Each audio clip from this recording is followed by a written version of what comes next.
Di sini ada klaim, ada tuduhan bahwa Imam Abul Hasan Al-Asy'ari pertama seorang Mu'tazilah, setelah Mu'tazilah jadi Asy'ari, setelah Asy'ari jadi Athari. Jadi seolah-olah mazhab Asy'ari yang kita anut sekarang sudah nggak dipakai lagi oleh Imam Abul Hasan Al-Asy'ari. Imam Abul Hasan Al-Asy'ari jadi imamnya Athari, imamnya Wahabi. Bagaimana tuduhan ini bisa muncul? Mari kita lihat. Mari kita lihat, kita mulai dari yang pertama.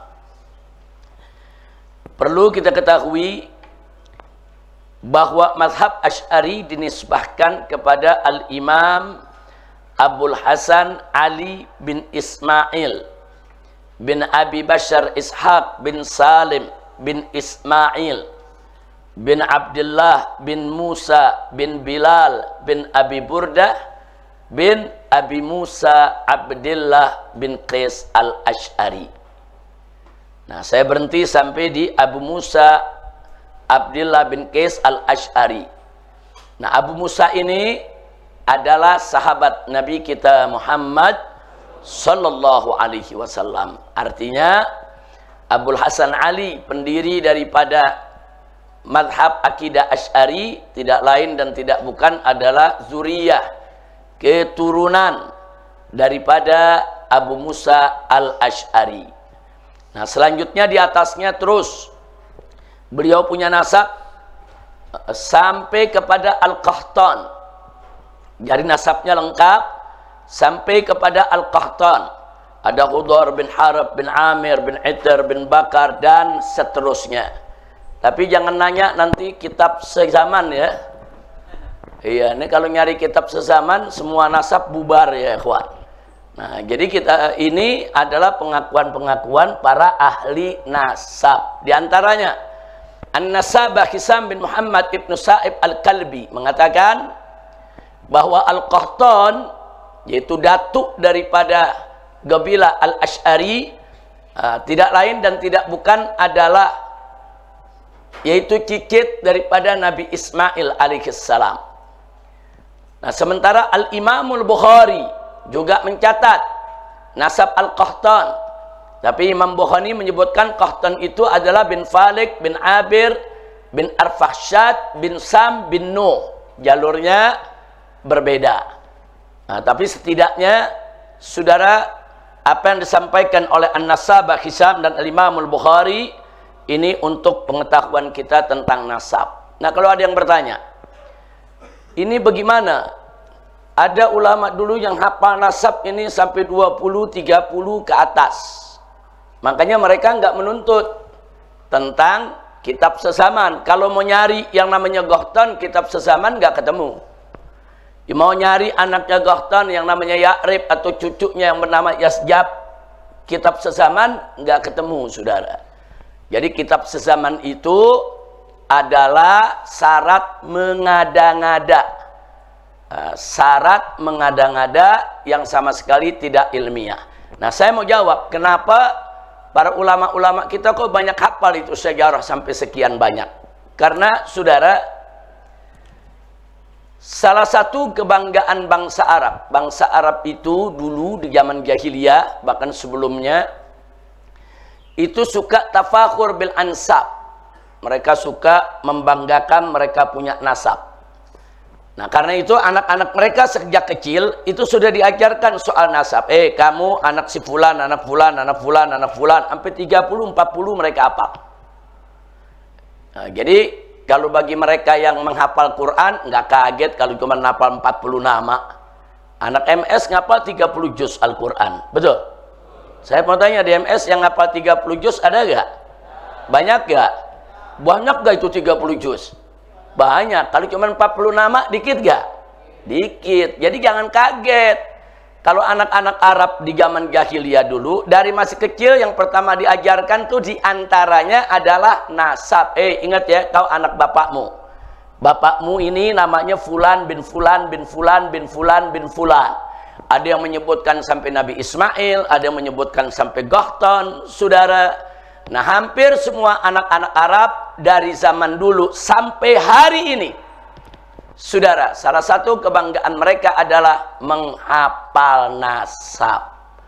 Nah, jadi jangan kaget kalau ulama-ulama seperti Hisam, saudara Al-Kalbi atau Imam Bukhari, kok bisa ketemu tuh nasab sampai 30 nama, sampai 40 nama, sampai 15 nama, saudara. Ya, karena memang mereka bertemu dengan keturunan-keturunannya yang hafal akan nasab-nasab mereka, termasuk nasab Nabi Muhammad Sallallahu Alaihi Wasallam. Nasab Nabi Muhammad juga sampai berapa puluh ke atas, saudara. Para ulama catat, hafal.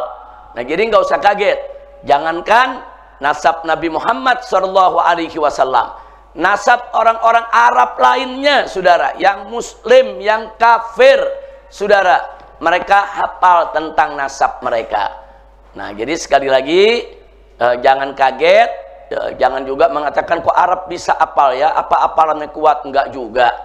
Orang Indonesia, saudara, dari keluarga-keluarga kesultanan, keluarga-keluarga ningrat dari zaman dulu, mereka juga dijaga nasab mereka. Mereka tahu tuh ayah-ayah mereka sampai ke atas, saudara.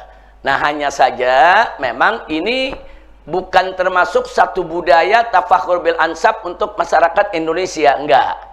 Masyarakat Indonesia tidak tafakhur bil ansab, sehingga tidak terlalu fokus untuk menghafal nasab tersebut, kecuali kalangan ningrat, kalangan kerajaan, kalangan kesultanan yang memang dijaga nasab mereka. Nah, itu yang perlu kita tahu, seperti Kesultanan Banten atau Kesultanan Cirebon, Kesultanan Demak, nasab mereka dijaga. Bahkan bukan anak laki saja, anak-anak perempuan pun mereka catat. Mereka punya anak sekian, namanya si Fulan, si Fulana, semua dicatat sampai ke bawah, sampai hari ini masih ada di tiap-tiap kesultanan. Nah, wajar kalau kesultanan menjaga nasab mereka, karena mereka penguasa, mereka pemimpin, mereka mau jaga. Karena di sana ada aturan, ada sistem yang mereka jaga. Artinya kalau raja ini meninggal dunia, siapa yang berhak untuk menjadi penggantinya, siapa yang harus jadi putra mahkota, siapa yang jadi putri, siapa yang berhak untuk mendapatkan gelar. Nah, karena ada sistem yang mereka mesti jaga, nasab itu juga mereka jaga. Nah, kalau bangsa Arab lain lagi, walaupun bukan sultan, walaupun bukan raja, memang mereka tuh tafakhur bil ansab. Mereka tafakhur bil ansab, saudara. Jadi Nabi sendiri dalam syairnya, saudara, Ana bin Abdul Muttalib, Ana Nabi ibn Abdul Muttalib, saudara, saya ini adalah Nabi, cucunya Abdul Muttalib, Nabiun la kadzib, seorang Nabi yang tidak pernah berdusta. Nah, jadi sekali lagi itu memang sudah membudaya. Jadi jangan kaget kalau ngelihat nasab begini nih. Nah, makanya dulu nggak ada tuh nasab begini ditanya, kamu hafal kakek kamu 30, kamu yang ke-20 tahu kitab sezamannya di mana? Nah, ada di kitab mana? Nggak ketemu, saudara. Nah, itu kitab sezaman, itu syarat yang dikarang-karang oleh kaum orientalis. Tujuan kaum orientalis, satu, untuk meragukan semua nasab tokoh-tokoh Islam, termasuk nasab Nabi kita Muhammad Sallallahu Alaihi Wasallam. Bahkan bukan itu saja, mereka masukkan syarat itu dalam ilmu hadis. Orang-orang orientalis, tujuannya apa? Supaya hadis-hadis Nabi bisa gugur. Kalau nanti ada nama-nama yang gak punya kitab sezaman yang menjadi saksi bagi para perawi hadis, saudara. Nah, itu berbahaya sekali. Maka itu syarat tadi saya sebut mengada-ngada. Baik, kita lanjutkan. Sampai di sini jelas? Baik, sekarang kita lihat. Al-Imam Abul Hasan Al-Asy'ari yang bernama Ali tadi, wulida bil Basrah, lahir di kota Basrah. Itu Basrah itu ada di Irak. Tahun 260 Hijriyah. Nah, kalau hidup di tahun 260 Hijriah berarti salaf, bukan? Salaf, saudara. Wa tuwfiya bi Baghdad, dan wafat di kota Baghdad pada tahun 324 Hijriah. Baik kota Basrah maupun Baghdad, dua-duanya ada di negeri Irak. Nah, inilah kita perlu tahu nasab daripada Abul Hasan Al-Asy'ari saudara, yang dinisbahkan kepadanya yaitu akidah Asy'ariyah. Nah, berkaitan dengan Asy'ari ini, saudara, beliau punya kakek. Kakek yang keberapa tuh? 1, 2, 3, 4, 5, 6, 7. Kakek yang ketujuh dari Abul Hasan, yaitu Abu Musa al-Asy'ari, adalah sahabat Nabi kita Muhammad sallallahu alaihi wasallam. Nah, berkenaan dengan kaum Asy'ariyin yang dibawa oleh Abu Musa, saudara, menghadap Nabi, mari kita lihat, saudara, beberapa hadis yang perlu kita simak. Jadi Abu Musa al-Asy'ari ini pernah membawa kaumnya naik perahu besar, saudara. Dalam riwayat ada menyebutkan 40 orang sekian, riwayat lain menyebutkan 150 orang sekian, saudara, yaitu nyebrang ke Habasyah. Sempat ketemu Ja'far ibn Abi Thalib yang hijrah ke Habasyah, saudara, yang saat itu Habasyah dipimpin oleh seorang raja Nasrani yang bernama Najasyi, yang di akhir hidupnya masuk ke dalam Islam, agama Nabi kita Muhammad sallallahu alaihi wasallam. Nah, beliau ini juga, saudara, Abu Musa al-Asy'ari itu sempat membawa kaumnya terlibat di Khaybar. Nah, singkat cerita, ada sejumlah hadis pujian dari Nabi alaihi salatu wassalam untuk kaum Asy'ari. Asy'ari ini gobilah. Coba kita lihat lagi yang tadi. Itu nama Asy'ari itu ada di mana tuh? Di atas tuh, lihat. Di kolom kedua dari kiri atau kolom ketiga dari kanan. Itu ada Ya'rib ke bawah, Uraib ke bawah, Nabtul Asy'ar. Nah, Nabtul Asy'ar. Sudah lihat Nabtul Asy'ar? Nah, itu sebutan Asy'ari dari situ. Makanya disebut keturunan Al-Asy'ariyin. Jadi Asy'ari pada mulanya bukan mazhab akidah, bukan. Asy'ari pada mulanya nama gobilah. Gobilah siapa? Gobilah Abul Hasan al-Asy'ari, saudara. Jadi kakeknya yang kesekian itu namanya Asy'ar. Baik, kita kembali sekarang. Kita lihat beberapa hadis yang kita dapatkan. Kita perhatikan, ini nggak ada di dalam di dalam diktat, tidak ada.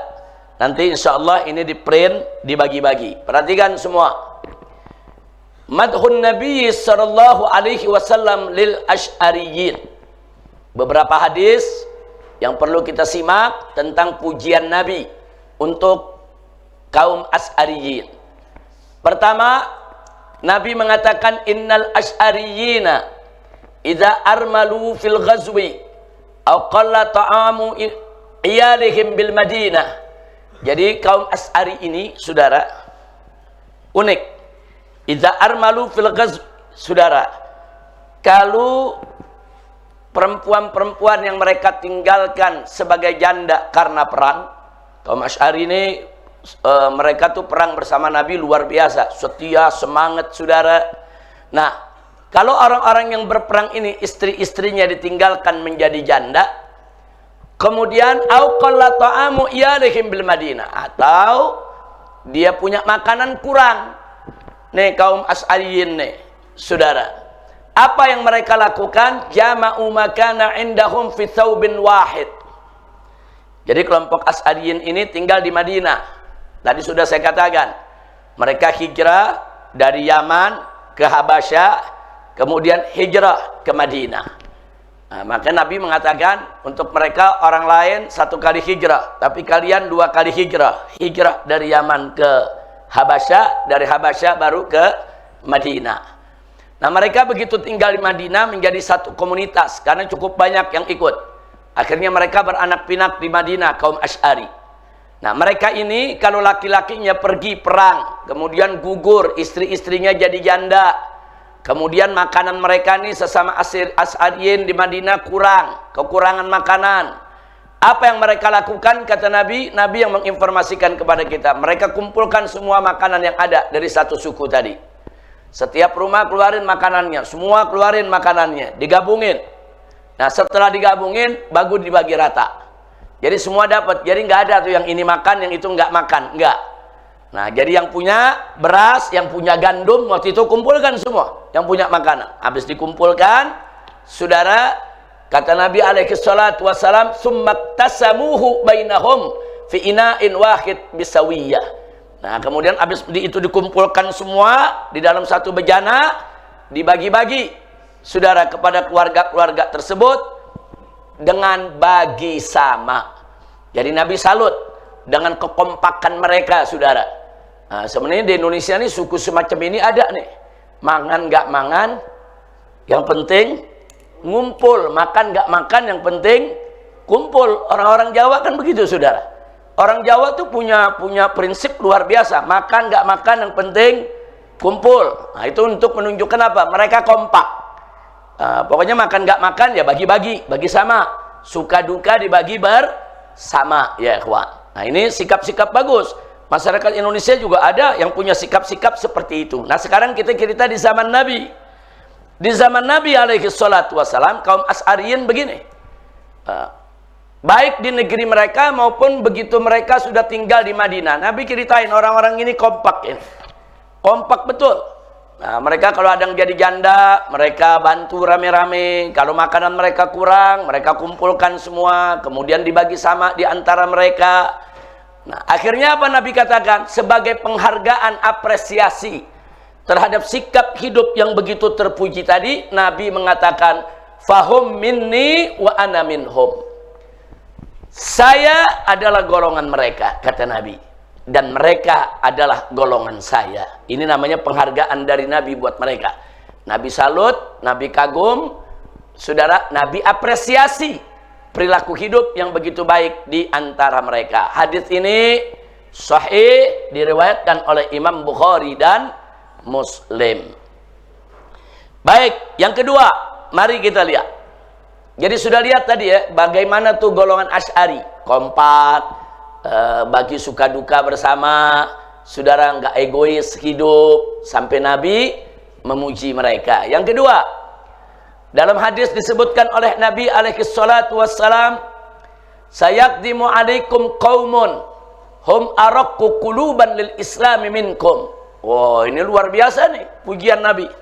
Kata Nabi, akan datang kepada kalian semua, hei penduduk Madinah. Nabi kasih tahu nih para sahabat. Asy'ariyin belum datang.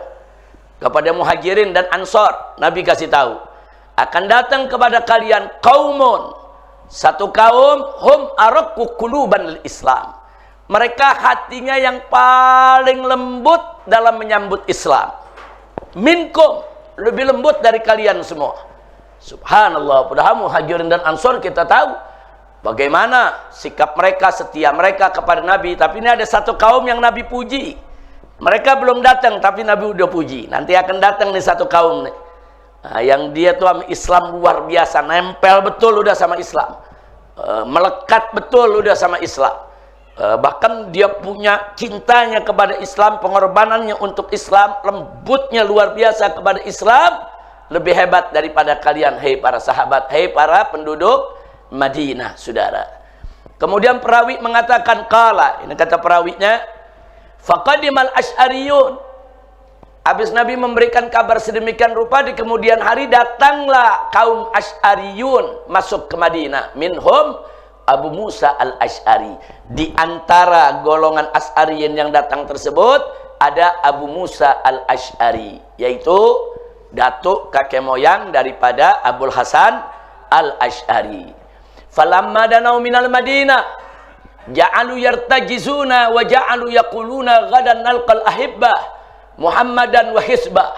Jadi begitu mereka datang, mereka masuk Madinah rame-rame, saudara. Mereka bersenandung.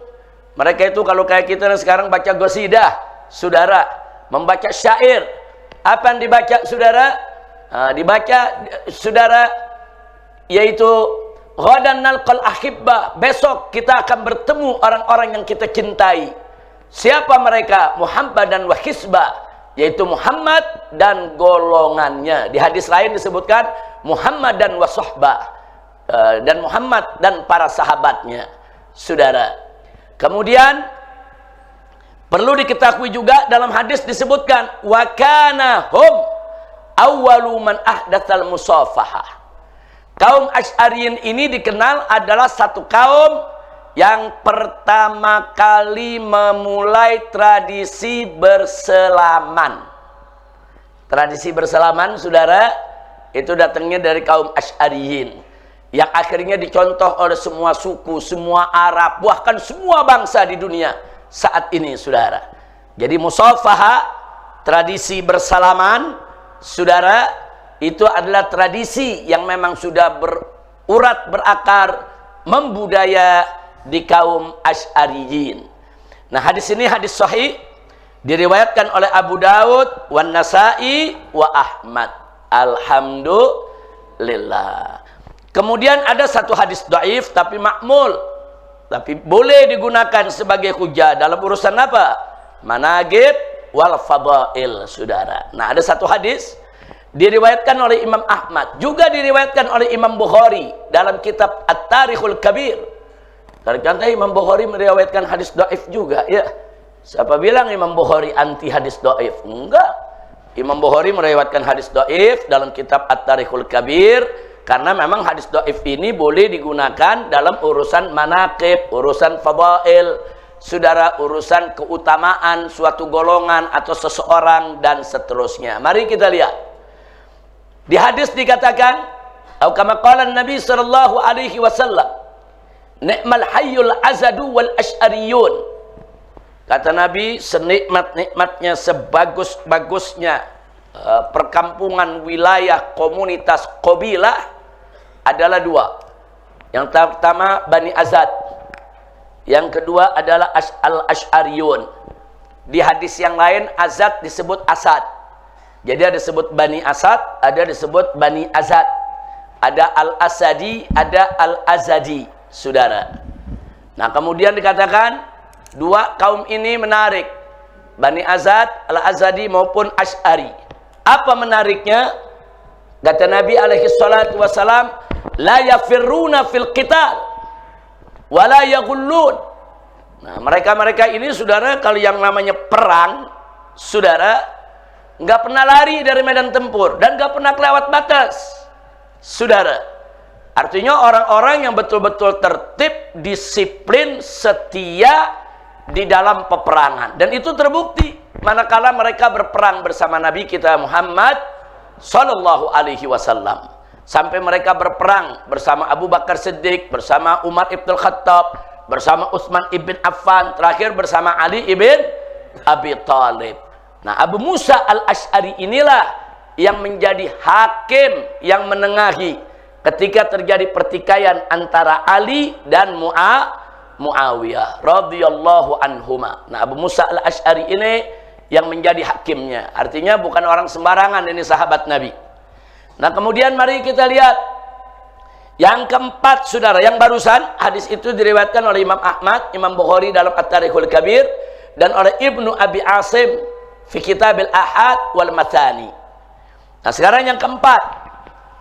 Yang keempat, saudara, diceritakan tentang maksud daripada ayat Al-Quran. Diceritakan lamma nazalat, ketika turun ayat yang berbunyi fasawfa ya'tiyallahu biqaumin yuhibbuhum wa yuhibbuna, di mana Allah akan mendatangkan, saudara, itu satu kaum yang mereka itu semuanya, saudara, dicintai oleh Allah. Allah cinta sama mereka, dan mereka juga cinta kepada Allah. Waktu ayat itu turun, saudara, apa yang terjadi? Qala Rasulullah sallallahu alaihi wasallam di Abi Musa. Nabi berkata kepada saudara Abu Musa al-Asy'ari, hum qaumuk ya Abu Musa. Yang dimaksud dalam ayat ini satu kaum yang Allah cinta kepada mereka dan mereka juga cinta kepada Allah. Kaum ini ya Abu Musa, kaumuk adalah kaummu. Nah, atau di hadis yang lain disebutkan Nabi sambil menepuk daripada atau menunjuk kepada Abu Musa, qaum hadza. Yang ada dalam ayat ini adalah qaum hadza, kaumnya orang ini. Nah, inilah, saudara, beberapa hadis. Hadis yang ini sahih, dikeluarkan oleh Ibn Abi Syaibah dalam kitab Musannafnya, wa Ibn Sa'ad di dalam Tabaqatul Kubra, wa Ibn Abi Asim fil Ahadi wal Mathani. Nah, 4 hadis yang kita sebutkan tadi, saudara, hadis-hadis yang menunjukkan magam, kedudukan daripada kaum Asy'ariyin. Nah, di sini ada yang menarik, saudara. Nah, di sini ada yang menariknya supaya kita tahu, saudara, hadis-hadis tentang yang disebutkan ini, saudara, khususnya yang terakhir, yang nomor 4.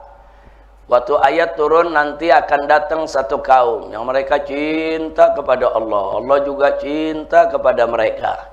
Tahu-tahu Nabi mengatakan kaum hadza, kaumnya ini.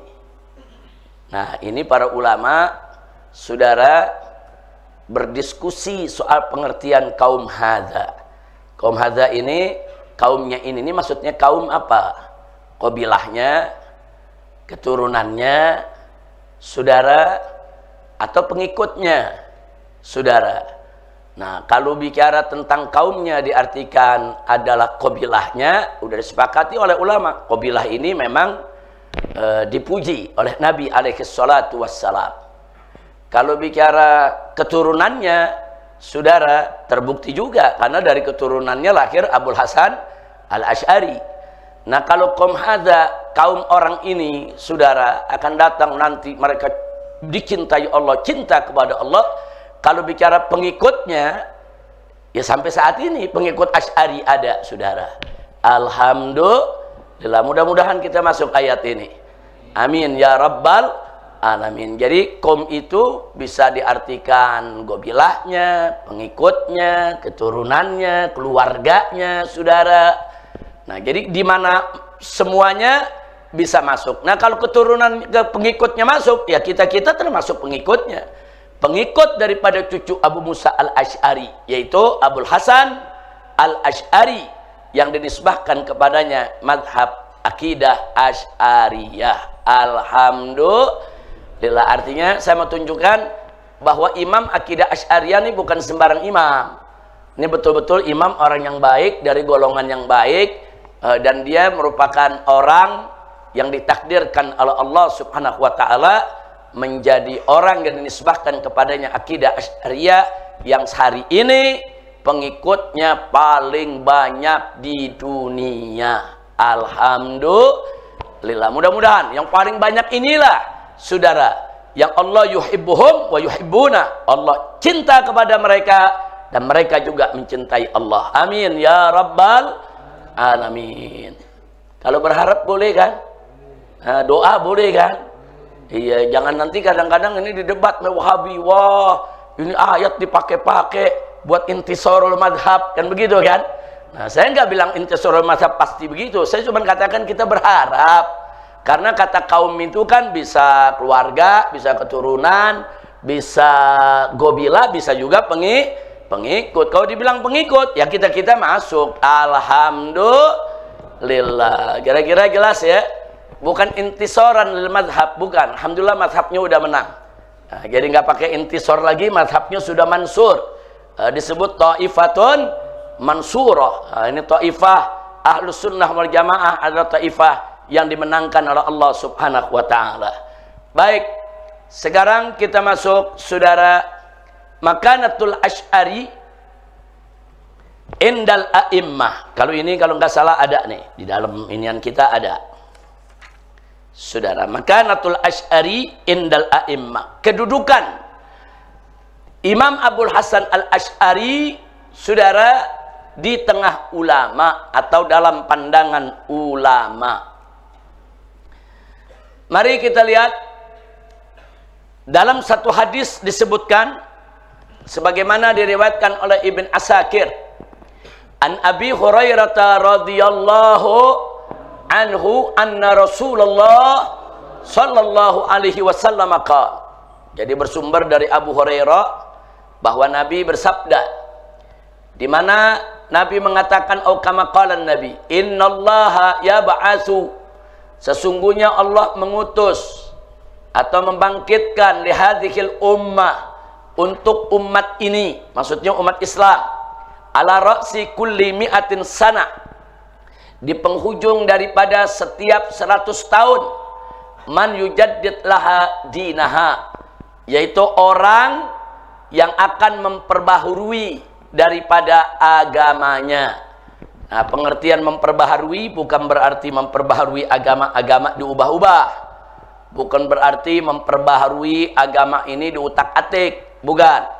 Memperbaharui agama dalam arti kata tetap menjaga agama tersebut semurni sebagaimana datangnya di zaman Nabi.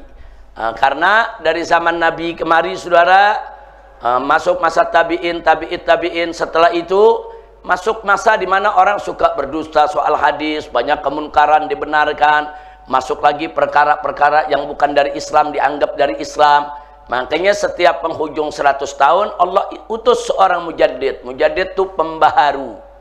Nah, dia memperbaharui, membersihkan lagi. Mana-mana bukan dari Islam dibersihkan. Bukan, ini bukan dari Islam, dibuang, saudara.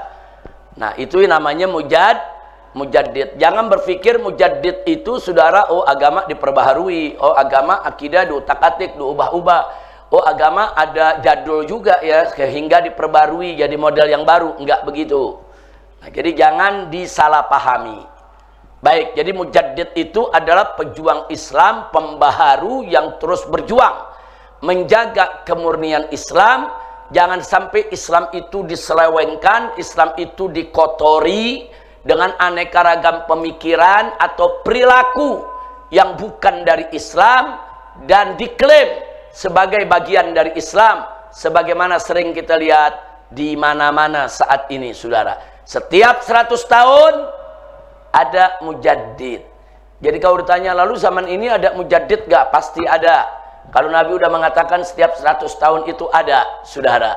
Nah, biasanya mujaddid itu, saudara, akan terlihat bagaimana perjuangannya menjaga Islam, bagaimana perjuangannya menjaga akidah, menjaga syariat, bagaimana perjuangannya menjaga umat, bagaimana dia korbankan waktunya, tenaganya, pikirannya semata-mata hanya untuk menjaga Islam, bagaimana dia berjuang Islam itu dijaga, jangan sampai dikotori dengan aliran sesat, jangan sampai dikotori dengan pemikiran sesat, jangan sampai dikotori dengan bid'ah yang mengada-ngada, bid'ah dolalah, jangan sampai dikotori dengan aneka ragam perilaku yang bisa merusak daripada citra Islam. Setiap zaman pasti ada, alhamdulillah, dan tidak sedikit pejuang semacam itu banyak. Namun siapakah yang menjadi mujaddid setiap 100 tahun? Itu biasanya menilai para ulama, ya ikhwan. Nah, jadi la ya'riful ulama illal ulama, la ya'riful wali illal wali. Enggak tahu wali kecuali wali, enggak tahu orang yang betul-betul pinter kecuali orang yang pinter, saudara. Jadi mujaddid itu bukan dideklarasikan oleh voting. Oh, ini voting, siapa jadi mujaddid? Enggak, mujaddid itu, saudara, dideklarasikan oleh ulama-ulama besar yang mengenal sang mujaddid tadi, saudara. Contoh, saudara, Al-Imam Ahmad ibn Hanbal radhiyallahu ta'ala anhu.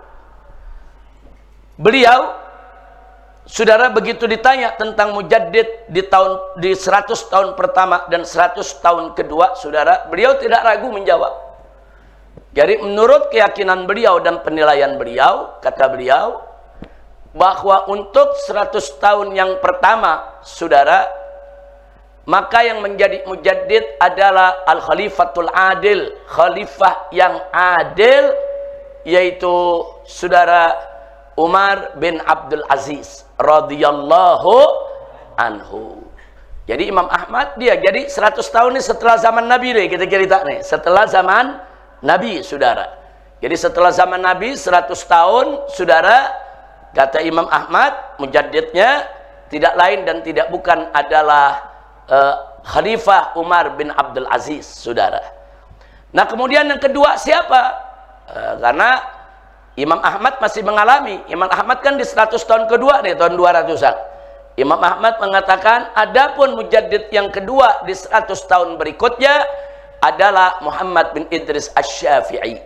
Sampai beliau katakan, aku selalu mendoakan Imam Syafi'i selama 40 tahun di dalam sholat. Jadi bagaimana Imam Ahmad cintanya kepada Imam Syafi'i luar biasa. 40 tahun lamanya. Imam Ahmad mengatakan selama 40 tahun tiap sholat aku doakan Imam Syafi'i. Nah, saudara, Kenapa beliau doakan Imam Syafi'i? Karena beliau kenal, beliau muridnya. Dan beliau tahu bagaimana ilmunya Imam Syafi'i. Dan beliau tahu bagaimana akhlaknya Imam Syafi'i. Beliau tahu bagaimana perilaku Imam Syafi'i. Beliau tahu bagaimana perjuangan Imam Syafi'i. Makanya beliau nggak ragu bahwa mujaddid daripada 100 tahun yang kedua adalah Al-Imam Asy-Syafi'i. Nah, pernyataan Imam Ahmad ini akhirnya disepakati oleh para ulama Ahlus Sunnah wal Jamaah, saudara. Makanya Ibn Asakir memuat pernyataan tersebut di dalam kitabnya. Nah, lalu yang berikutnya lagi siapa? Mari kita lihat ya, kawan. Dzakara Ibn Asakir aqwalul adid min a'immatil a'lam. Ibn Asakir menuliskan, mencatat, saudara, menyebutkan pernyataan-pernyataan ulama-ulama besar, saudara, an mujaddidin, tentang para pembaharu, mujaddid lil usul khamsatil ula, untuk abad kelima yang pertama.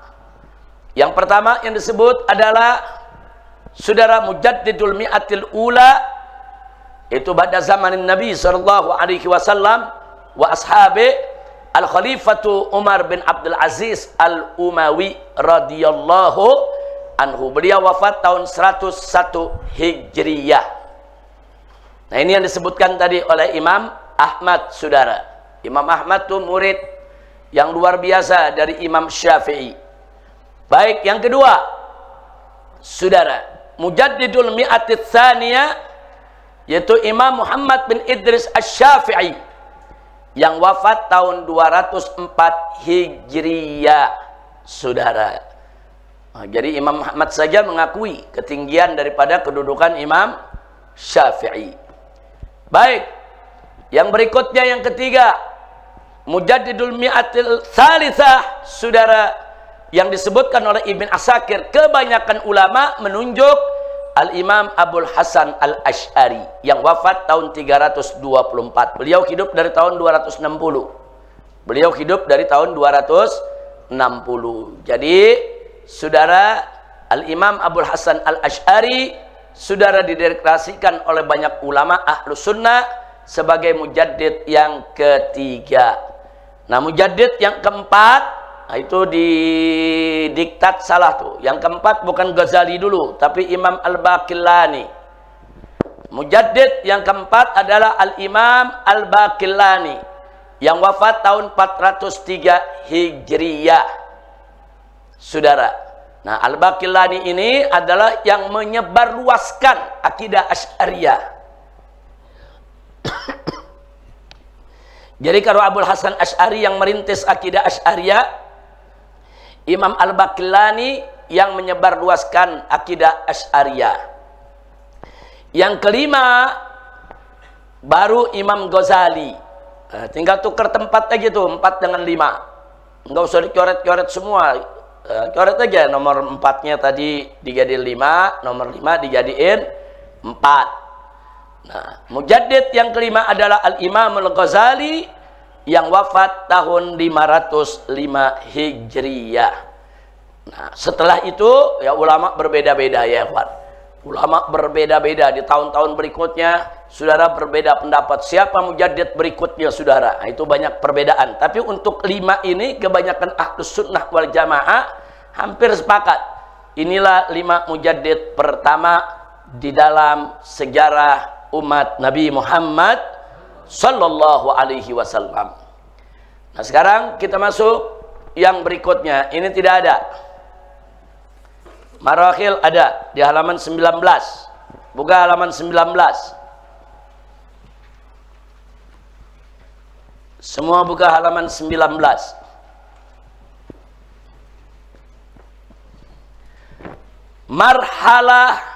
Marhalatun aqaidiyah lil Asy'ari, yaitu tahapan, saudara, penjajakan akidah daripada Imam Abul Hasan Al-Asy'ari. Di sini ada klaim. Perhatikan, hati-hati ya. Ini halaman klaim nih. Ada klaim, ada tuduhan bahwa Imam Abul Hasan Al-Asy'ari pertama seorang Mu'tazilah, setelah Mu'tazilah jadi Asy'ari, setelah Asy'ari jadi Atsari. Perhatikan tuh. Jadi seolah-olah mazhab Asy'ari yang kita anut sekarang sudah nggak dipakai lagi oleh Imam Abul Hasan Al-Asy'ari. Imam Abul Hasan Al-Asy'ari jadi imamnya Atsari, imamnya Wahabi. Atsari, saudara. Nah, bagaimana tuduhan ini bisa muncul? Mari kita lihat. Perhatikan baik-baik. Ini pelajaran sangat penting sekali. Di sana ada qissatun makdzubah. Ada cerita bohong. An Abi Ali Al-Hasan bin Ali Al-Ahwazi. Dari seseorang yang bernama Abu Ali Hasan bin Ali Al-Ahwazi. Tentang apa? Fitaraji'il Asy'ari an madhabihi. Tentang saudara mundurnya Asy'ari dari madhabnya sendiri. Kapan? Ba'da liqa'i Syekhil Hanabila Al-Barbahari. Setelah bertemu dengan Syekhul Hanabilah, ulama besarnya Hambali yang bernama Imam Al-Barbahari. Imam Barbahari inilah salah satu imam besar yang disanjung-sanjung oleh Wahabi, saudara. Nah, jadi menurut kisah bohong ini, Imam Asy'ari begitu ketemu Imam Barbahari langsung sadar, insaf, taubat, akidah Asy'ari nggak dipakai lagi. Dia pindah ke akidahnya Imam Ahmad katanya, saudara. Kita lanjutkan. Lama qadimal Asy'ari Baghdad. Tatkala Imam Abul Hasan Asy'ari datang ke Baghdad, ba'da tarkihil i'tizal, setelah dia meninggalkan mazhab Mu'tazilah, ja'a ilal Barbahari, beliau datang ke Al-Barbahari, wa tafakhara, dan beliau membanggakan, artinya beliau menceritakan bagaimana perjuangan beliau binaqdihi, tatkala beliau, saudara, yaitu mengkritik, saudara, aqaid Al-Jubai, akidahnya Al-Jubai. Al-Jubai itu salah satu tokoh Mu'tazilah yang menjadi ayah tirinya Asy'ari. Jadi Imam Asy'ari punya ayah tiri itu tokoh Mu'tazilah. Makanya Imam Asy'ari 40 tahun jadi tokoh Mu'tazilah di bawah bimbingan daripada Al-Jubai. Jadi diceritakan di sini Imam Asy'ari datang masuk ke Baghdad, menghadap Imam Barbahari, kemudian menceritakan bagaimana perjuangannya menentang akidah Mu'tazilah wal Yahud wan Nasara, juga perjuangannya menentang atau melawan atau mengkritisi daripada paham-paham Yahudi dan Nasrani. Kemudian wa dzakara kutubahu fir raddi alaihim, dan Imam Abul Hasan Asy'ari menyebutkan kepada Imam Barbahari, ini kitab karangan saya menghantam Mu'tazilah, ini kitab karangan saya mengkritik Yahudi dan Nasrani, dan seterusnya. Nah, setelah panjang lebar bicara, kata kisah ini, faqala Al-Barbahari, Al-Barbahari hanya berkata, ma adri mimma qulta qalilan wala katsiran. Saya nggak tahu apa yang kamu ceritakan. Sedikit dan banyaknya saya nggak tahu apa yang kamu cerita. Saya nggak paham yang kamu cerita. Kemudian beliau katakan, wala na'rif, saya tidak pernah tahu apapun illa maqalahu Ahmad bin Hanbal. Saya nggak pernah tahu apa-apa kecuali yang saya tahu cuma Ahmad ibn Hanbal. Jadi Al-Barbahari mengatakan beliau pengikut setia Imam Ahmad bin Hanbal, baik dalam fikih maupun tauhid, udah nggak mau cerita yang lain, saudara. Ya, beliau ikut Imam Ahmad bin Hanbal, tentu itu akidah salaf, itu fikih salaf, saudara. Tapi yang jadi persoalan, Imam Barbahari dalam beberapa riwayatnya, saudara, akidahnya mujassim, akidahnya seperti yang kita ceritakan kemarin, ada unsur-unsur menyerupakan Allah dengan makhluk dan menjasmanikan Allah dalam bentuk. Makanya ada satu ulama besar dari kalangan Hambali, yaitu Ibnul Jauzi, menentang. Ibnul Jauzi menentang ini, saudara, Imam Barbahari dan semua imam-imam yang ada di mazhab Hambali, saudara, yang mencoba menyebutkan Allah punya tangan, Allah punya kaki, sampai Ibnu Jauzi mengarang sebuah kitab, saudara, yaitu Daf'u Subahit Tashbih. Saudara, jadi ulama Hambali mengkritik ulama Hambali. Nah, itu pernah kita bahas di inian ta'rif. Tahu di sini kayaknya nggak ada. Nanti insya Allah kapan waktu itu pada saat kita cerita soal sifat Allah, nah itu ada di dalamnya ya kawan. Tahun kemarin pesantren Ramadan kita bahas itu panjang lebar. Baik, nanti kalau ada mau tahu sumber itu buka saja rekamannya di Markas Syariat TV atau di Islamic Brotherhood televisi ya kawan. Buka, ada nanti rekamannya di sana. Yang tahun kemarin ada rekamannya. 2 tahun lalu ada rekamannya. Nah, jadi kalau nanti para peserta pesantren Ramadan, apalagi nanti santri MS juga sudah liburan, bisa buka YouTube, tulis saja pesantren Ramadan tahun 2024 ya. 2024 tulis mana materi tentang tafsir sifat Allah. Di situ saya ceritakan soal Barbahari ini, saudara.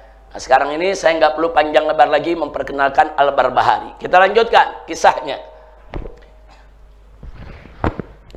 Kata yang punya kisah bohong ini, waharajal Asy'ari, maka Imam Abul Hasan begitu dijawab begitu, jawabnya cuma begitu tuh, nggak ada perdebatan, cuma begitu aja. Habis cerita capek-capek panjang lebar, ujung-ujungnya anda nggak tahu apa yang anda ngomong, yang anda tahu anda ikut Imam Ahmad ibn Hambal, udah.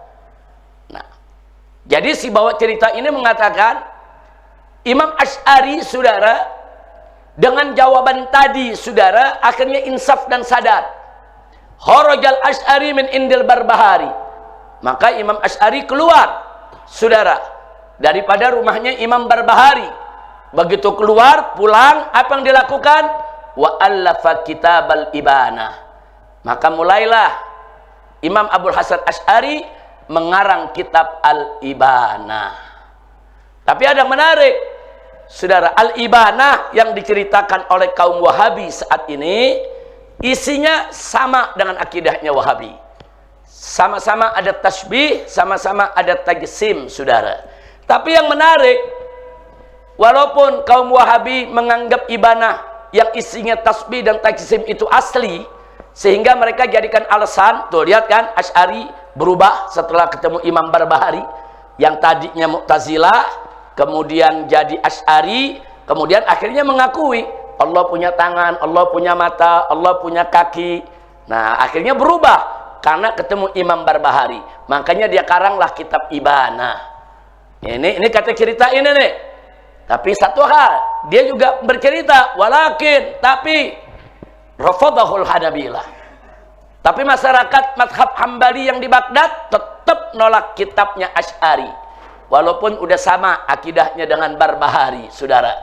Wala yaqbal minhu fi Baghdad, dan enggak diterima untuk tinggal di Baghdad. Inilah kisahnya. Ini kisah digoreng habis oleh Wahabi dari dulu sampai hari ini, saudara. Ini kisah satu-satunya kisah dijadikan dalil kalau Imam Asy'ari meninggalkan mazhab Asy'ari. Ini kisah dijadikan dasar argumentasi bahwa Imam Abul Hasan Al-Asy'ari, saudara, akhirnya mengikuti mazhab Imam Ahmad yang menurut versi Al-Barbahari bahwa Allah punya tangan, Allah punya mata, Allah punya wajah, Allah punya kaki, Allah lari, Allah duduk, Allah tertawa, Allah, saudara, dan seterusnya dan seterusnya. Nah, jadi sekali lagi, cuman ini kisahnya tentang perpindahan Asy'ari. Nah, ini sengaja saya tekankan karena supaya nanti begitu masuk yang berikutnya jadi paham. Nah, jadi kalau anda ini santri MS Markas Syariat ketemu ulama-ulama Wahabi, walaupun gelarnya udah profesor doktor, saudara. Nah, kalau mereka bercerita seperti ini, jangan percaya. Makanya jangan sembarangan baca kitab. Ini kitab tebal, saudara. Judulnya Qissatul Asy'ariyah. Luar biasa ini, saudara. Saya baca ini buku, saya punya dan saya baca. Sampai udah digerogotin nama rayap ini kitab nih. Pinggiran itu digerogotin rayap, saudara. Bukan baru berarti. Ini kitab sudah lama ada di sini. Nah, ini kitab saudara dikarang oleh Dr. Ammar Khanfar. Kalau ini kitab saudara bukunya tebal, yang ngarang doktor saudara, tahu-tahu datang ke Indonesia santri main baca, main percaya, isinya ya cerita bohong ini. Setebal ini isinya cerita bohong ini saudara. Nah, makanya tandain ya, yang begini nih kalau bagi peneliti muta'ammik silakan beli baca. Tapi bagi santri nggak usah. Nah, makanya Kiai Asep dijaga anak-anak ya, jangan sampai yang ini dibaca. Ini ada di perpustakaan kita nih ada. Saya sudah katakan di perpustakaan kita nih buku-buku Wahabi banyak ya kawan. Ada banyak, bukan sedikit. Tapi buku Ahlus Sunnah wal Jamaah jauh lebih banyak, saudara. Di pesantren kita ini, di perpustakaan kita ini, saudara, 8 mazhab ada. Jadi kitab dari mazhab Syafi'i ada, Maliki ada, Hanafi ada, begitu juga Hambali juga ada, Ibadi juga kita punya di sini, Ja'fari ada, Zaidi ada, Zohiri juga ada.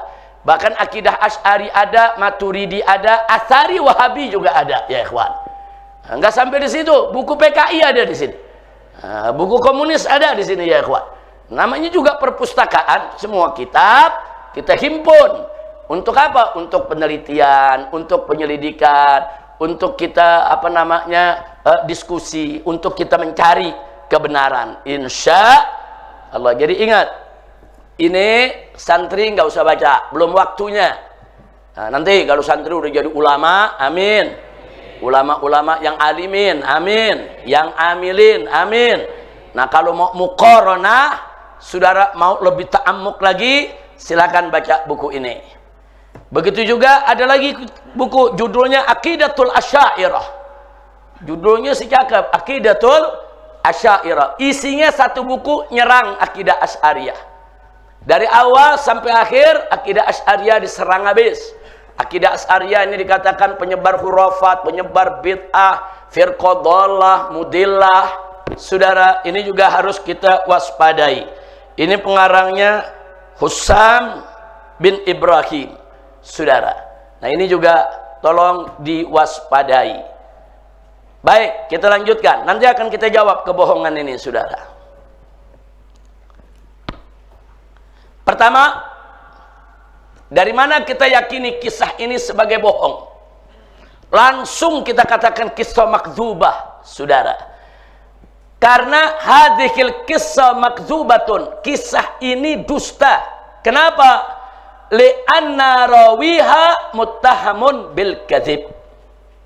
Jadi itu yang namanya Abu Ali Al-Hasan bin Ali Al-Ahwazi, ini muttahamun bil kadzib, saudara. Itu perawi hadis kalau sudah dikatakan muttahamun bil kadzib, saudara, maka itu dhaifnya syadid. Bahkan banyak riwayatnya maudhu, palsu, saudara. Nah, kalau sudah muttahamun bil kadzib, enggak dipakai riwayat yang sama ulama. Baik itu riwayat hadis maupun itu riwayat tentang ulama-ulama masa lalu, saudara. Jadi nomor satu jawaban sudah selesai, cukup. Kita tanya siapa perawinya? Oh, perawinya, mereka selalu menutupi nih perawi-perawi begini. Mereka sebut ini dari kitab Ibn Taimiyah. Betul, dalam kitab Ibn Taimiyah cerita ini juga ada. Ibn Taimiyah menukilkan, saudara, cerita ini, saudara. Tapi sumbernya ternyata bukan dari Ibn Taimiyah, sumbernya dari orang ini. Nah, makanya menarik, Ibn Taimiyah itu rahimahullahu ta'ala sebetulnya seorang ulama, saudara, yang paling hati-hati meriwayatkan hadis, paling agak lebih hati-hati di dalam mengambil riwayat, saudara. Ibn Taimiyah itu sangat-sangat teliti, saudara. Nggak mau beliau ambil dari para pembohong, muttahamun bil kadzib, saudara. Tapi entah kenapa kecolongan kisah ini masuk ke dalam kitabnya dan dijadikan dasar untuk mengatakan bahwa mazhab Asy'ariyah melalui 3 periode. Periode dia menjadi Mu'tazilah, periode dia menjadi Asy'ari, dan periode dia menjadi Salafi, Atsari. Saudara, periode dia mengikuti Imam Barbahari sebagai pengikut Imam Ahmad ibn Hanbal rahimahumullahu ta'ala rahmatan wasi'ah. Kira-kira jelas tidak? Saya mau tanya, kalau dari riwayat perawinya tukang bohong, saudara, perlu kita ambil? Perlu kita percaya? Nggak usah, selesai. Jawaban pertama sebetulnya udah selesai. Cerita ini bohong. Nah, tapi kadang-kadang kalau dalam dunia pengetahuan, saudara, nggak cukup. Mesti dibuktikan dengan cara-cara lain lagi. Baik, kita lihat kedua. Kita buktikan cerita ini bohong, saudara. Yang kedua, Qissatu taraji'il Asy'ari anil Mu'tazilah masyhurah. Waktu Imam Abul Hasan al-Asy'ari pindah dari Mu'tazilah ke Ahlus Sunnah, itu ceritanya masyhur, sedunia tahu, saudara. Bahkan para ulama, para ahli sejarah, ahli tarikh, saudara, rame-rame menceritakan dalam buku mereka. Jadi ada satu kejadian bahwa Imam Asy'ari ini, saudara, ibunya menikah lagi dengan Ali Al-Jubai, seorang tokoh Mu'tazilah. Jadi dari kecil Imam Abul Hasan Asy'ari dipelihara oleh ayah tirinya. Nah, ayah tirinya ini ulama Mu'tazilah. Nah, sampai akhirnya tumbuh remaja, beliau menjadi orang yang alim di kalangan Mu'tazilah. Bahkan sampai 40 tahun beliau berdakwah untuk Mu'tazilah. Dan beliau jago debat. Beliau jago jidal, saudara. Nah, suatu ketika ada beberapa pertanyaan beliau sampaikan ke ayah tirinya.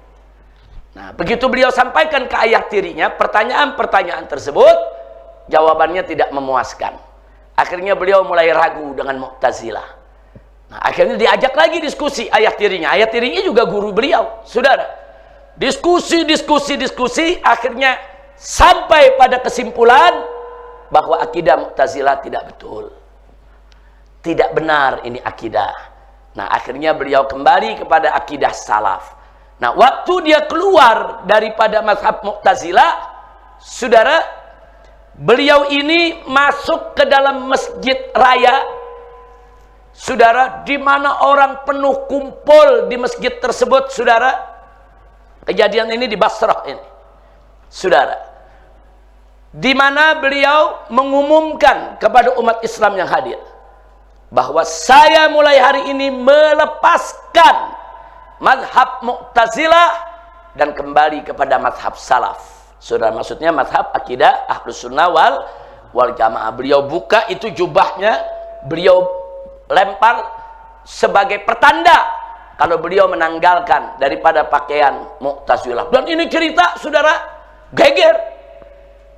Negeri-negeri Arab geger. Kenapa? Karena ini bukan orang sembarangan. Karena Abul Hasan Asy'ari ini orang pintar, pendebat, saudara. Jarang orang menang berdebat dengan dia, saudara. Memang orang yang ahli. 40 tahun jadi pendainya Mu'tazilah.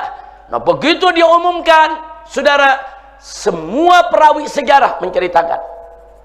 Semua murid-muridnya Abul Hasan al-Asy'ari menceritakan bahwa guru kami begini, guru kami begini, guru kami pada tanggal sekian, tahun sekian, hari ini mengumumkan keluar dari Mu'tazilah. Artinya kisahnya masyhur. Tahu-tahu, saudara, setelah jadi Ahlus Sunnah, saudara, kata kita tadi berubah lagi, saudara, mengikuti kaum Musabbih Atsariyah. Dari Mu'tazilah menjadi Asy'ariyah, kemudian kata cerita tadi keluar menjadi Atsariyah. Nah, waktu keluar dari Mu'tazilah geger dunia. Tapi waktu keluar dari Asy'ariyah menjadi Atsariyah, nggak ada yang tahu. Nggak ada yang tahu tuh cerita. Yang tahu cuman tadi ada tuh, saudara. Yang tahu cuman siapa itu namanya tuh, saudara, Hasan bin Ali Ahwazi. Cuman dia doang yang tahu. Udah gitu yang tahu tadi muttahamun bil kadzib, saudara, tertuduh sebagai pembohong. Masya Allah, ini juga bukti. Andai kata benar Imam Abul Hasan al-Asy'ari pindah lagi, saudara, satu, melihat riwayatnya, melihat keberanian, dia akan umumkan lagi. Saya umumkan, ternyata mazhab Asy'ariyah yang saya bangun nggak benar, sesat. Saya ikut mazhab yang berikutnya. Nggak ada kisah itu. Dan tidak ada satu murid pun dari Imam Abul Hasan Asy'ari menceritakan peristiwa ini. Nggak ada. Yang cerita si pendusta tadi. Dan itu pun bukan muridnya. Itu pun yang cerita yang benci sama dia, saudara. Nah, karena melontarkan tuduhan-tuduhan yang nggak betul. Ya kalau dia nuduh, dia fitnah, berarti kan dia nggak suka sama Imam Abul Hasan Asy'ari, saudara. Nah, jadi ini kedua juga jadi bukti bahwa cerita 3 periode bohong. Kira-kira jelas tidak?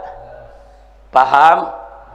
Ya, jadi kalau ngaku mazhab Asy'ari mesti tahu dong imamnya bagaimana. Imamnya difitnah jangan kita nggak tahu. Nanti ketemu Wahabi yang bawa cerita bohong, akhirnya kita tertipu. Ini cerita bohong, saudara. Baik, kita tambahkan yang ketiga, saudara. Hiwarul Asy'ari ma'al Mu'tazilah.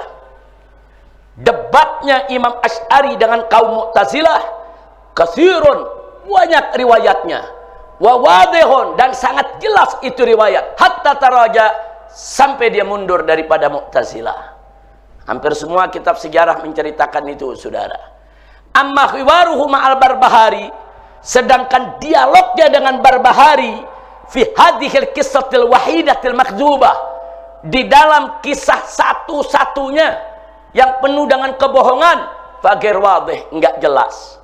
Coba lihat cerita tadi, ada cerita mereka diskusi? Enggak ada. Apa ya? Imam Abul Hasan Al Asy'ari yang tukang debat, tahu-tahu simpel, nggak ada debat, cuman dibilang enggak, anda nggak mau denger ente, terus nyerah, terus ikut mazhab lain, nggak masuk akal tuh cerita, ya kawan. Nah, jadi orang kalau mau ngebohong perlu pinter juga. Ini ngebohongnya nih agak kebodohan ini. Nah, ngebohongnya kelihatan, bodohnya, bohongnya, saudara. Makanya saya nggak habis pikir. Kalau cerita ini kok digadang-gadang, sampai jadi satu kitab inti cerita, saudara. Judulnya Qissatul Asy'ariyah. Sampai satu kitab cerita bohong dikembangkan. Hanya untuk apa? Menipu para pengikut Asy'ariyah di seluruh dunia. Karena pengikut Asy'ari ini mayoritas. As-sawadul a'dham, saudara, yang paling banyak pengikutnya di dunia. Nah, jadi kalau mau bubarin Asy'ari, ya bubarin dulu daripada imamnya, saudara. Tuduh dulu imamnya sudah keluar, mazhabnya udah lain, dan seterusnya. Sampai di sini jelas tidak? Paham semua? Nah, mari kita lihat, saudara. Qala Ibn Taimiyah. Nah, ini yang tadi saya katakan tadi, saudara.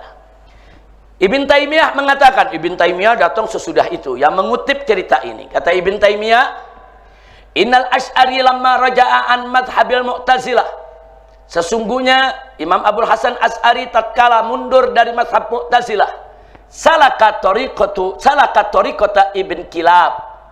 Dia mengikuti thariqah Ibn Kullab, bukan Kilab ya, Kullab, bacanya Kullab pakai tasdid, saudara. Nah, jadi salaka tariqata Ibn Kullab.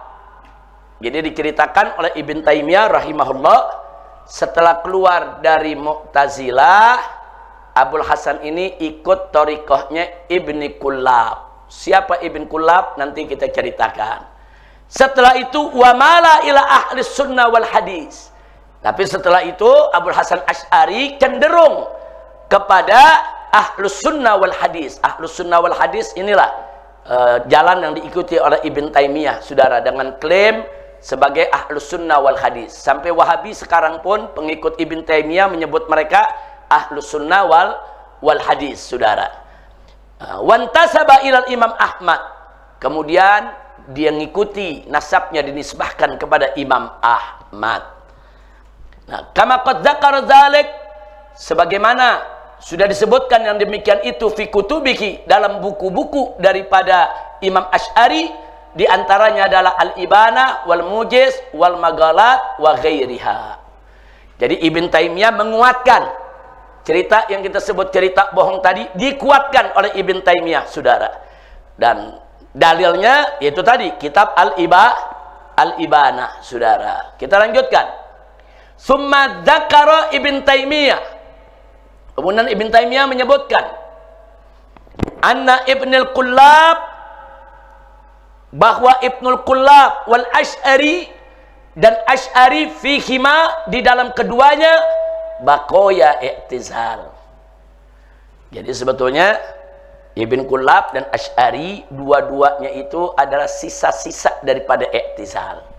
Jadi mazhab Asy'ari udah nggak benar, mazhab Ibn Kullab juga nggak benar. Yang benar adalah kembali menjadi ahlus sunnah wal hadis. Ini pernyataan Ibn Taimiyah di dalam kitab Dar'ut Ta'arud li Ibn Taimiyah juz 2 halaman 16 dan halaman 18. Pernyataan yang pertama tadi halaman 16, pernyataan yang terakhir tadi halaman 18. Dalam kitab yang sama dan juz yang sama. Nah, ini sengaja saya sampaikan, saya cuma mau garis bawahi, artinya Ibn Taimiyah, saudara, bukan sumber, bukan. Sumbernya adalah Al-Ahwazi yang punya cerita. Nah, makanya kita heran, ajabna, kita merasa heran, kenapa Ibn Taimiyah kok mengambil itu cerita, padahal yang cerita muttahamun bil kadzib. Semua ahli hadis mengatakan muttahamun bil kadzib. Bahkan ada ahli hadis yang mengatakan kadzab, ada mengatakan wadda, ada yang mengatakan saudara muttahamun bil kadzib. Nah, biasanya kalau sudah dituduh begitu, nggak ada ulama yang ngambil riwayat dia, saudara. Nah, makanya saya heran kenapa Ibn Taimiyah masih memakai riwayat dia, saudara. Dan kenapa pengikut-pengikut Ibn Taimiyah yang ada saat ini sebetulnya mereka banyak ahli hadis, mereka tahu ini, suruh buka aja. Nah, mereka kan banyak belajar hadis, suruh buka nih nama ini, lihat. Nah, kalau mereka tahu muttahamun bil kadzib, kenapa kisahnya dipakai? Nah, mestinya kalau mereka cinta kepada Ibn Taimiyah, manakala Ibn Taimiyah zallah, melakukan satu kesalahan, terpleset, saudara, mestinya mereka luruskan. Nah, seperti Syekh Albani, nanti kita buktikan. Syekh Albani itu meluruskan Ibn Taimiyah beberapa kali. Ada sejumlah hadis, Ibn Taimiyah mengatakan hadis maudhu, saudara. Dikritik oleh Albani, enggak, itu hadis sahih, disebutkan. Nah, artinya Syekh Albani juga pengikut Ibn Taimiyah, tapi manakala imamnya yang dia cintai salah jalan, diluruskan. Nah, mestinya Wahabi zaman sekarang silakan ikut Ibn Taimiyah, kita hormati Ibn Taimiyah, ulama besar rahimahullahu taala rahmatan wasi'ah, saudara. Tapi manakala zallah atau zallat, kesalahan-kesalahan yang dilakukan imam kita, ya jangan diikuti lagi. Ini sekarang bukan hanya diikuti, tapi dibesarkan, digadang-gadang, dikembangkan, saudara. Untuk apa? Untuk menipu kalangan Asy'ariyah. Nah, kalau Ibn Taimiyah saya yakin, saudara, beliau bukan untuk menipu kalangan Asy'ari. Saya yakin betul, saudara. Nah, Ibn Taimiyah dalam sejarah hidupnya nggak ada punya sikap seperti itu, saudara. Nah, ini hanya zallah aja, terpleset di dalam urusan ini, saudara, memakai daripada kisah yang dusta. Nah, tapi kalau Wahabi yang sekarang kan udah tahu ini kisahnya dusta, kenapa masih dipakai? Kan tahu kisahnya dusta, kenapa masih disebarluaskan, saudara? Nah, maaf, kadang-kadang Wahabi di Indonesia pun, saudara, bikin kitab nih, bikin buku, penerbitnya saudara Maktab Syafi'i, bikin toko buku, toko Syafi'i, saudara, bikin lembaga namanya Lembaga Syafi'i. Maksudnya apa? Ya, maksudnya supaya seolah-olah dilihat oleh masyarakat Indonesia mereka sama sama kita, Syafi'i juga. Padahal begitu kita masuk toko yang namanya toko Syafi'i, dalamnya buku Wahabi semua. Nah, ini fakta terjadi. Lembaga Syafi'i begitu kita lihat, pengurusnya, gurunya yang ada di dalam Wahabi semua. Saudara, ini terjadi beberapa tahun yang lalu, 10, 11, 15 tahun yang lalu, saudara. Wallahu a'lam sekarang. Saudara, sekarang umur saya udah nggak bisa muter-muter lagi di kampung-kampung, saudara. Kalau dulu kita muter ke sana kemari di Jakarta, tiap pelosok, tiap gang, tiap toko kitab, semua bisa kita lihat, saudara. Nah, kita dapatkan hal tersebut dengan mata kepala kita. Saudara, jangan menipu-nipu masyarakat Indonesia dengan menggunakan nama Syafi'i. Kadang-kadang mereka sebarluaskan hadis. Imam Syafi'i mengatakan, "Idza shahhal hadis fahuwa madhhabi." Kalau suatu hadis sudah sahih, maka itu adalah mazhabku. Mereka kumpulkan hadis-hadis sahih, mereka bilang ini mazhab Syafi'i. Dari mana ceritanya begitu, saudara? Enggak begitu. Jadi jangan memanipulasi daripada hujah untuk menipu umat. Kira-kira sampai di sini jelas tidak? Nah, masih sanggup belajar? Iya, kepala agak panas kelihatannya nih. Nah, baik, kita lanjutkan. Saudara, hunaka da'wah, bukan dakwah, ada dakwatun, ada dakwah pakai alif murajjah. Kalau dakwah artinya dakwah. Kalau dakwah itu tuduhan. Kalau dalam Indonesia, bahasa Indonesia ada terdakwah. Ini dia nih dakwahnya, saudara. Ada dakwah, ada saudara. Kalau bahasa Indonesia ini ada dakwah, kita biasanya pakai koma tuh. Dakwah. Ada dakwah, pakai k. Saudara, itu maksudnya dakwah ini, tuduhan. Hunaka dakwah, di sana ada tuduhan. La budda min raddiha, wajib untuk dikanter, ditanggapi. Bi annal Imam Al-Asy'ari, bahwa Imam Al-Asy'ari qad marra, sudah melalui fi hayatihi, dalam hidupnya, bi thalasi marahil, melalui 3 periode.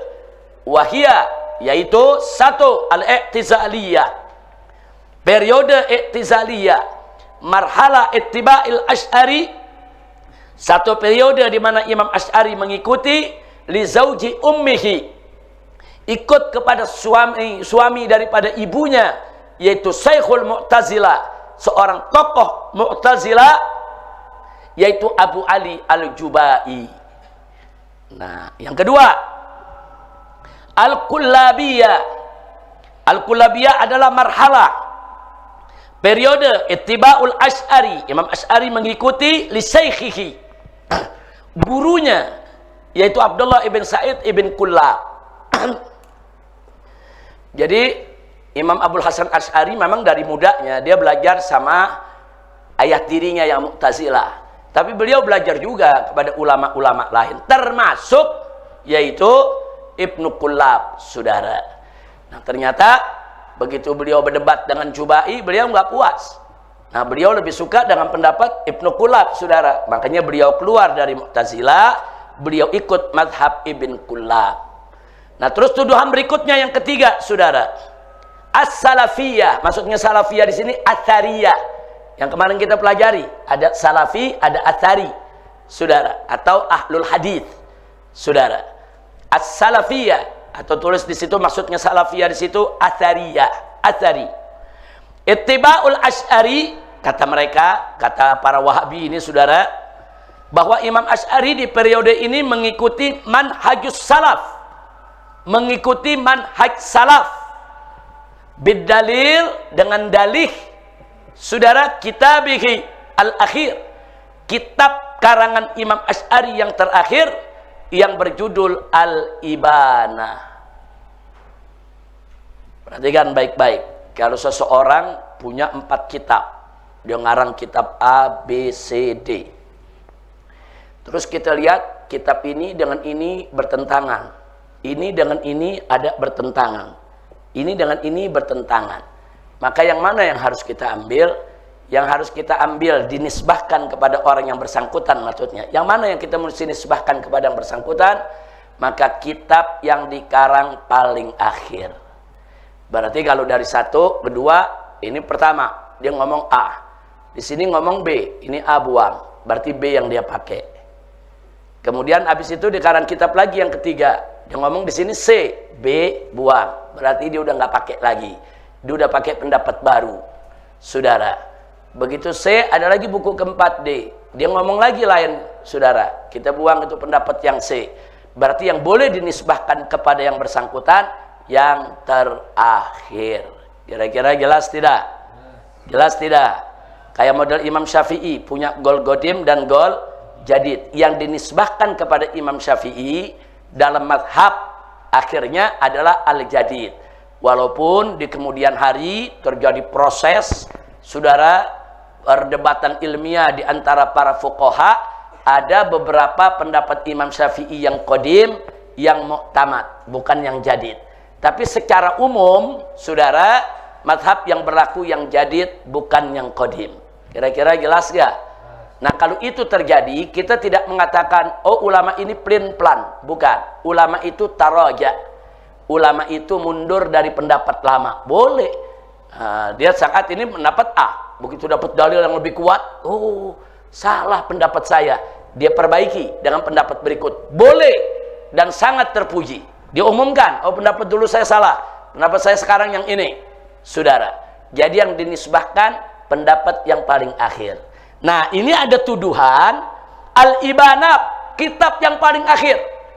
saudara. Dan kitab Ibanah yang saat ini beredar, banyak isinya saudara menyatakan Allah punya tangan, Allah punya mata, Allah punya wajah. Isinya sama dengan buku-bukunya Wahabi, saudara.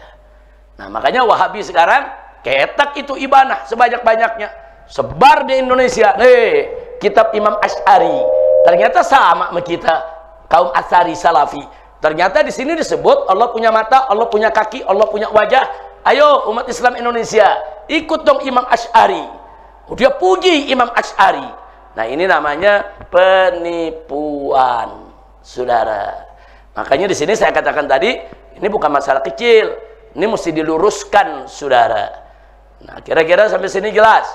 Siap diluruskan?